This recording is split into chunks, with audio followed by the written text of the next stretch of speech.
Toy fans, Aaron here, and I am back again with my daughter. Who are you? Emma. I was under strict instructions not to review these toys without her, so here we are together again, and today we're going to take a look at Forces of Destiny Resistance Rey with BB-8. So let's head to that table and check her out. And as usual, a quick look at the packaging. Rey and BB-8 do come on that Forces of Destiny line. Get you that orange and purple look. Really stands out on the toy shelf from the other Star Wars figures. It's that big plastic bubble wrapped around the cardboard insert. On the top left corner of the packaging, you see the little action feature that Rey has, squeezing her legs together and swinging that lightsaber. And then along the right side, you got a little silhouette of Rey in the background, and that does alternate based on the figure and the packaging, that little silhouette there. And along the bottom of that, you do see the BB-8 in the background. Not as much of a silhouette as Rey, but that's fine. I think it looks very nice. And with this bubble packaging, you do get a good look at everything you have included. Of course, you got Rey, you got BB-8, and a lightsaber. And there was something you noticed right away about that. When I saw the package, I noticed that it came with the lightsaber instead of Rey's staff that she used for most of the movie. Is that a bummer for you? Do you wish it came with the staff also? Doesn't matter? Yeah, it doesn't really matter. Okay. And flipping over to the back side, again, the look of this is very much like we just saw with the Princess Leia packaging. Nice artwork of Rey and BB-8 along the left side with a very brief description about these two. And down at the bottom, you get a look at other figures that are also available in the line, with Sabine already being on the shelves, and I haven't found Jyn Erso yet, so maybe she's in the next wave. First up, we'll take a look at Rey out of the packaging. She is done in that Resistance look that we saw at the end of The Force Awakens. And, you know, I haven't seen all of the cartoons yet, but so far the ones I've seen, she's been in her Jakku outfit. She is done in that 11-inch scale, as is the rest of the line, so she's just a little shorter, obviously, than a 12-inch figure. Do you like the way this figure looks? Yeah, I think she looks very much like she did in the movies and the cartoons. I like that her hair, it looks really real like she did in the movies. But the hair coming down, it looks nice, but I think maybe they could have done it in a different way. On the front here, the little, like, sideburn looking, is it too much hair? Yeah, it could have been a little shorter. Okay. But I like how they added that detail to make it look like Rey, how she did in the movies. Okay. And overall, I do think that face sculpt does resemble Daisy Ridley. Certainly, they're trying to make her look more like she did in the cartoon, but still have that resemblance to Daisy Ridley. And I think they nailed that here. Overall, the paint application looks very nice. She's got a little freckling across the cheeks and the nose. The painting in the eyes and the eyebrows looks very nice as well. And as Emma mentioned, that hair is more realistic looking. It's all these little threads kind of poked into the top of the head. But certainly I think they nailed Daisy Ridley's hairdo, or I should say Rey's hairdo, as we saw in the movie. I think that's quite spot on there. As far as the waist area of the figure, it's a mix of plastic and soft goods. Her armbands or sleeves, whatever you want to call them, those are all soft goods through there. Threaded, looks very nice.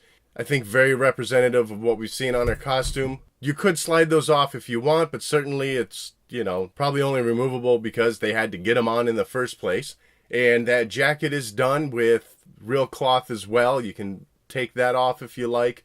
I think the styling looks good on there. I like the feel of the material. Anything you got to add for that? Yeah, I like the mix of the plastic and the cloth and how they used some other materials to make it seem like real instead of just being plain, just plastic. And for that underneath tunic, the top part above the waist is a hard plastic, but I think it's got great detail in it. And then as you get below that utility belt, that is more of a soft plastic on there. I think the molding between the two areas matches up quite nicely, as does the color. And the utility belt that she's sporting to hold her blaster looks very good as well. That is removable as well. That's totally separate from the main body. Looking down the rest of the figure through the pants, good detailing through there. I like the wrinkling look of the, you know, what would be fabric otherwise. And down at the feet, her boots are a separate soft plastic piece as well, just like we saw in Princess Leia's figure. I kind of like the fact that it's a separate molded piece. Certainly gives more dimension to the figure, I think. Any thoughts on that? Do you like removable boots? Yeah, because then you can do more with it.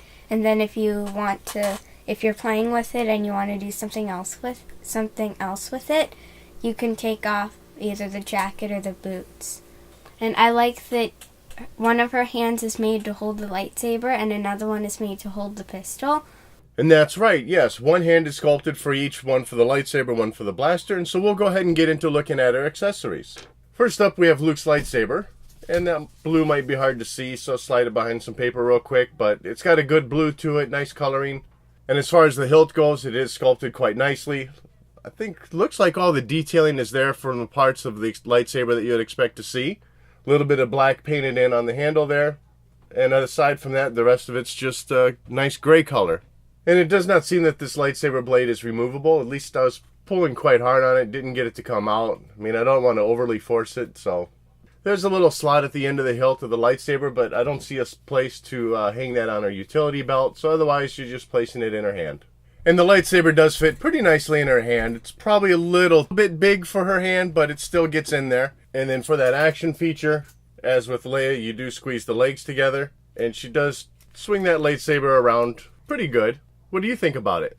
Do you like the action feature that they've included with her swinging her lightsaber? Yeah, because it looks like if there was another doll that has a lightsaber, it looks like that she's going to hit it against the other lightsaber, and I think that looks really cool. And does that move far enough for you? Yeah. Okay. And the other accessory she comes with is the blaster she received from Han Solo in The Force Awakens. It's got good detailing on it. Looks good. No special paint job to it, just a gray piece of molded plastic. Her left hand does hold the blaster quite well. And also it does slide in that holster very nicely. And getting into the articulation of this figure, the head does swivel side to side. Just a smidge of up and down movement. At the shoulder area, both arms do come up. But because of that spring action, you're not going to pose her right arm at all. That's all down to the movement in the figure. But her left arm does swing around nicely. At the elbow area, where's that elbow at? There it is. You've got a good bend in there and also some swiveling. And for that other arm, you do have the same movement at the elbow. You got a bend and some swiveling that you're able to do. And both wrists do move side to side. Great range of motion in there. And also those wrists do swivel. At the leg area, nothing coming out. And you get a little bit of bend forward. Even though there's a little slit, this plastic skirt piece still kind of holds that movement back a little bit. And nothing with the leg going backwards. At the knee area, it's a single joint, but still you get good bend there. That's for both legs, and then also swiveling at that knee joint. And no ankle movement or feet positioning. But again, this figure does still stand up very nicely. And just to go through it, show it on camera, like I said, these boots, they do have a slit in it, just like Leia did, so you can pull those off if you so desired. And sliding on to BB-8, I think this is another very good representation of a droid from the movie, from the cartoon. Again, he does look more realistic, but that's fine with me. I like that. Maybe that animated style would have been a little too hard to nail in a plastic figure form for a droid, especially a round one.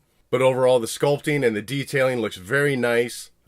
Pretty solid paint job throughout this entire figure. I think the head area looks great. Each antenna is done in a solid gray piece, and then looks like it's just kind of glued in or something there. But the eye port painting looks good. The little bits of orange throughout the top of the head and around the side looks very good as well, as it does throughout the base of the figure, the ball part. What do you think? Do you like the way BB-8 looks? Yeah, I like the way he looks. He doesn't have any accessories with him or anything. That head does swivel around, though, full 360 degrees. And he does have a flat bottom, so you're able to place him on a surface with no problem, and he'll stand upright. And putting these two side by side, you know, similar to R2-D2 and Princess Leia, I do think the droid comes up a little bit short in height, it seems. I mean, he's still kind of below her kneecap there. Do you like the way they look together? Does it bother you? Do you think he's a little too short, or do you like the way he looks? I think he's a little too short, but that's fine for... It doesn't ruin the toy experience for you? No. Okay. Alright, so overall I do think this is just a wonderful looking set. I really like this line of figures. You know, when I look at this one, immediately I think, hey, it's Rey! And obviously BB-8, that's a given there. But I think this figure really carries the inspiration of Rey from the movies and Rey from the cartoon series quite nicely. And Emma, overall, what are your thoughts on this figure? Do you like it? I really like this figure, and I think this is something that I really want now. Well, I guess we'll have to keep an eye on the toy shelves so I can get one for Emma maybe, huh? Yeah. All right. Looks like I just committed to another purchase there. All right, that wraps up this look at Rey and BB-8 from Forces of Destiny. We're both interested to know your thoughts in the comment section below. Thanks for watching.